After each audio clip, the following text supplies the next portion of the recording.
On the morning of June 30, 1908, something happened in the remote wilderness of Siberia that has never been fully explained. At approximately 7:17 in the morning, local time, the sky above a vast and unpopulated region of central Russia split open with a flash of light so bright that witnesses hundreds of miles away reported seeing it in broad daylight. What followed was an explosion so massive, so violent, and so completely without precedent that scientists are still debating its cause more than a century later. Trees were flattened across an area of over 2,000 square kilometers. The shockwave circled the Earth twice, registering on barometric instruments as far away as England. And when investigators finally reached the site of the explosion, they found something that made the mystery even deeper. There was no crater. There was no meteorite. There was almost no physical evidence of what had caused the most powerful explosion in recorded human history. The region where the explosion occurred was called Tunguska, a vast stretch of boreal forest in Siberia so remote and so difficult to access that the first scientific expedition did not reach the site until 19 years after the event. The area was inhabited by the Evenki people, indigenous nomads who had lived in the Siberian wilderness for generations. Several Evenki witnesses survived the event and provided accounts that remain chilling to this day. One man reported being thrown from his porch by the force of the blast despite being more than 40 kilometers from the epicenter. Others described a column of bluish light as bright as the sun moving across the sky before the explosion, followed by a flash and a sound like artillery fire that knocked people off their feet and shattered windows across an enormous area. The explosion was so powerful that it registered on seismic stations across Europe and Asia. The pressure wave it generated was detected on barometric instruments in England, more than 6,000 kilometers away. In the nights following the explosion, people across Europe and Western Russia reported unusually bright nights, with the sky glowing so brilliantly that people in London could read newspapers outdoors at midnight without artificial light. Scientists at the time attributed this to dust and ice particles in the upper atmosphere, but the exact mechanism by which the Tunguska event produced this effect is still not fully understood. When the first scientific expedition, led by a Russian mineralogist named Leonid Kulik, finally reached the Tunguska region in 1927, what he found both answered questions and created new ones. The destruction was staggering in its scale. Trees had been knocked flat across an area roughly the size of a major metropolitan city, all of them pointing away from a central point above the ground, like matchsticks blown outward by a giant breath. Kulik estimated that approximately 80 million trees had been destroyed.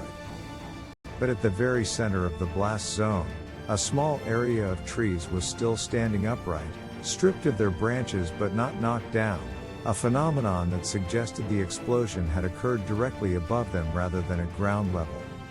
And there was no crater. This was the detail that stopped Kulik cold.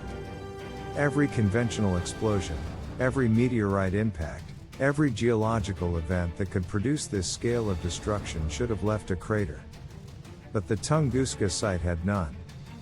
Kulik spent years searching for it, convinced that a massive meteorite must have buried itself deep in the Siberian soil. He never found it. No meteorite fragments of significant size were ever recovered from the site. So what caused the Tunguska explosion?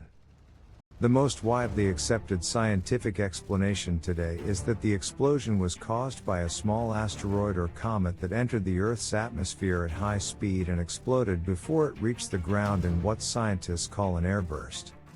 Computer models suggest that an object between 50 and 80 meters in diameter, traveling at approximately 30 kilometers per second, would have generated an explosion equivalent to between 10 and 15 megatons of TNT when it disintegrated in the atmosphere. For comparison, the atomic bomb dropped on Hiroshima in 1945 released approximately 15 kilotons of energy. The Tunguska event was roughly 1,000 times more powerful. The airburst theory explains why there was no crater and why so little physical evidence was found at the site. An object that explodes in the atmosphere rather than impacting the ground would vaporize almost completely, leaving behind only microscopic particles that would be nearly impossible to identify in the soil. Researchers have found microscopic silicate and magnetite spheres in the soil and in the resin of trees at the Tunguska site that are consistent with the composition of a stony asteroid, which supports this theory. But the evidence is indirect, and the airburst theory has never been definitively proven. Not everyone is satisfied with the asteroid explanation. A number of alternative theories have been proposed over the decades, some scientific and some considerably less so. One persistent theory holds that the explosion was caused by a comet rather than an asteroid, which would explain the complete absence of solid debris since a comet is largely composed of ice and dust that would vaporize entirely upon explosion. However, the trajectory of the object and the absence of certain types of atmospheric effects expected from a cometary impact have led most researchers to favor the asteroid theory. More unconventional theories have proven harder to dismiss than they might seem. In 1908, the inventor Nikola Tesla was conducting experiments with his Wardenclyffe Tower, a massive electrical transmission facility on Long Island that Tesla claimed could transmit energy wirelessly across vast distances. Some researchers have noted that the date of the Tunguska explosion coincided with a period when Tesla was actively testing his tower, and have suggested that an uncontrolled experiment may have accidentally directed an enormous pulse of electrical energy toward Siberia.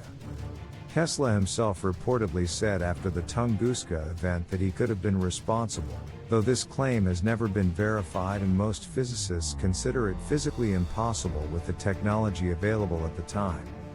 Others have proposed that the explosion was caused by a miniature black hole passing through the Earth, or by antimatter annihilating upon contact with the atmosphere. A small number of researchers have suggested that the Tunguska event was the result of a nuclear explosion caused by an extraterrestrial spacecraft that malfunctioned or was deliberately destroyed above the Siberian wilderness. This theory has been largely dismissed by mainstream science, but it has proven remarkably persistent in the popular imagination. What makes the Tunguska event uniquely terrifying is not what it was, but what it represents.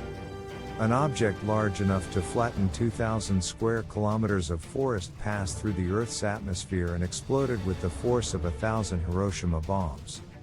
If it had arrived 4 hours later in the day, the rotation of the Earth would have placed the city of St. Petersburg directly below it. If it had exploded over any major population center rather than over the most remote wilderness on the planet, it would have killed millions of people and potentially altered the course of human history. The Tunguska event was not a warning. It was luck. The Earth passes through countless pieces of cosmic debris every year, most of them small enough to burn up harmlessly in the atmosphere. But the universe occasionally sends something larger. On June 30, 1908, something larger arrived. And it missed every human being on Earth by pure chance. Whatever it was. If that thought keeps you awake at night, you are exactly where you belong. Subscribe to Lost Chronicle, and every week we will take you deeper into the cases that history could not explain.